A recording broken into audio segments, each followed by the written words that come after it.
chess, homosexual reaction, this is. Why did the Middle East version of NATO fail? Short animated documentary by the History Channel. History Matters channel. Yeah.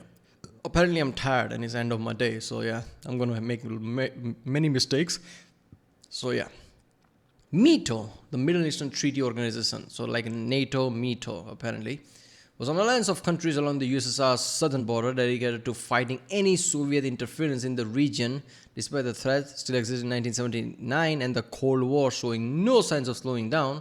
Why did it dissolve? Because of Middle Eastern things. I mean, I don't know, I'm pretty sure this, I don't know this, right? Why the fuck slideshow is going on this?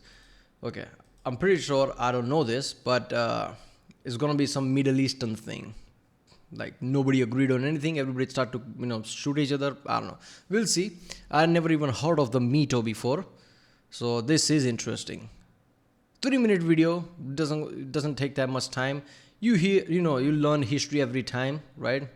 Hopefully every day if you haven't seen many videos from this channel, but at least once a week. I'm pretty sure they upload at least once a week. So let's watch it. Remember, if you like my reaction, don't forget to like and subscribe so I know which type of videos to react to more, like history or gaming, whatever. This is history basically. Comment down if you want me to react on a specific video. Yeah, even though I don't reply lots of time, I don't know why. Sometimes on mobile I don't like to comment down on mobile because mobile is weird. I'm very PC guy, so if I'm on my mobile, probably not gonna reply, but I'm definitely gonna read it. So, if you have any recommendation, definitely comment down, and yeah, let's watch it. MITO, the Middle East's version of NATO, no longer exists. Founded by Turkey and Iraq, it existed for over 24 years before it dissolved in the late 1970s. This alliance was similar to NATO in that its primary purpose was to contain Soviet and communist expansion in the region. By the way, can you hear that echo type sound? I'm pretty sure this mic better work, man. I'm not using earphone right now, speakers. I can hear it, but I don't know if you can hear it from the speakers or not.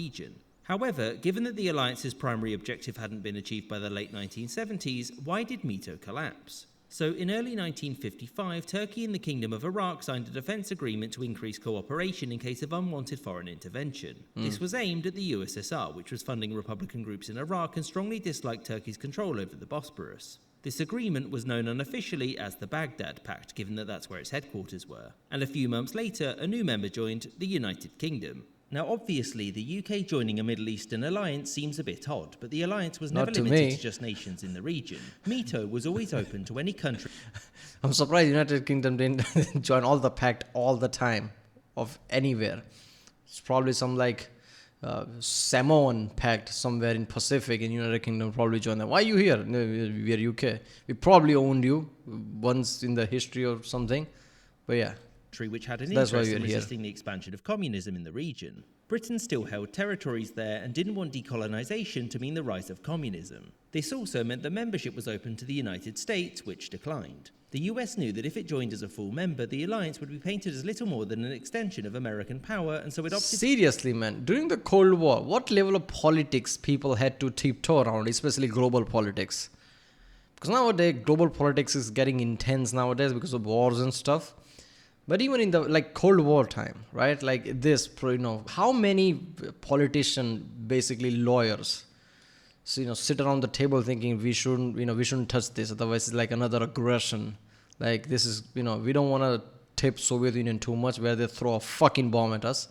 That's what Cold War was. Trying to avoid nuclear bombs and tiptoeing. That's why it was Cold War. Because everybody was just tiptoeing around it, not trying to touch anything. So this was another thing, we can't join this.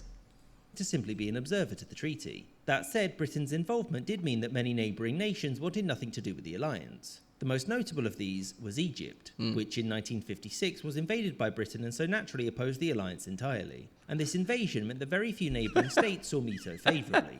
Many were concerned that... What the fuck? So basically, somebody made some kind of a pact in, let's just say your school, in your class, and your biggest bully joined that pact. Obviously, that's going to make a lot of people angry, a lot of people leave, a lot of people not joining the pact because let's be honest, the biggest bully it is. I don't want to call the United Kingdom bully, but come on, it was kind of that, right? It was the biggest empire that ever was. Didn't do that by, shaking hands.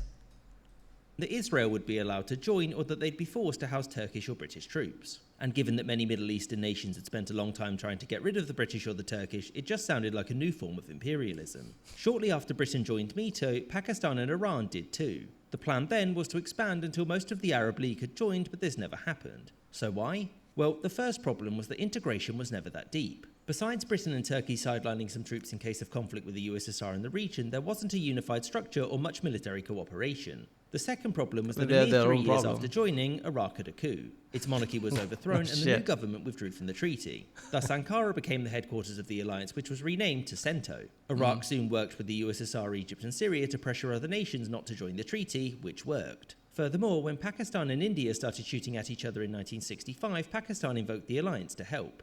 A request which was refused, which meant that Pakistan's place in the alliance was largely irrelevant. After this, the alliance was unofficially dead, but it wasn't until the... To be honest, Pakistan were being a dick. I'm definitely not biased. Definitely not biased. Pakistan were being a dick, right? Invoking some stupid shit about why they need Kashmir or whatever. I don't know. And, being the aggressor themselves. So, of course, people aren't going to touch that shit, right? They don't want, basically long-term, enemy of India. Because India remembers. Let's be honest, there's a reason why India is still friend with Russia, apart from anybody else. 1970s that it truly fell apart. After Turkey invaded Cyprus in 1974, Britain said it would no longer provide troops or weapons to the rest of the alliance. And 5 years later, after the Shah was overthrown, the new Iranian government withdrew, and Pakistan did the same the day after to keep relations with Tehran's new government positive. And shortly after that, Britain and Turkey opted to dissolve the alliance, thereby ending the Middle East's version of NATO. I hope you enjoyed this episode, with a special thanks to my patrons, James Bisonet, Kelly Moneymaker, Kaush. Okay, basically, I'm gonna short this as small as I can. Basically, none of the countries in Middle East were global powers, so this was never going to work. That's it. Because everything outside of NATO intervenes some way or another and became a problem, so yeah, it didn't exist. That's what happened. That's basically what happened, right? And yeah, let's be honest, even if all these things didn't happen, right, eventually something Middle Eastern would have happened and it would have stopped. Yeah, this was never going to happen. The day Britain and France decided to drop those lines in the Middle East, yeah, that's it. Ottoman Empire broke down in this way. Yeah, that was it, right? It was one of the most ridiculous things of all time. Didn't care about what was the actual thing. What are the actual ethnic people? I don't know. They probably didn't thought that it's going to escalate at this level or something. I don't know, but they should have. This is like global matters. You can't just drop lines and think everything's going to be fine. So yeah, I don't know how Middle East is going to solve. I don't think it's going to solve because I think we are at a point where the lines that are drawn are going to stay there. And the only way to solve Middle East problem is to draw the lines again. Like how are you going to fucking do that now? Before it was Ottoman Empire, makes sense. Before that it was like people used to conquer places. It can't happen today, right? Every country in the world is going to some level will intervene and it's never going to be, yeah. So I don't think Middle East problem ever going away. Yeah. That's fucked up.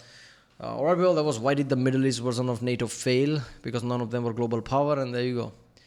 This was my channel History Matters. If you like my reaction, don't forget to subscribe. And yeah, I'll see you next time.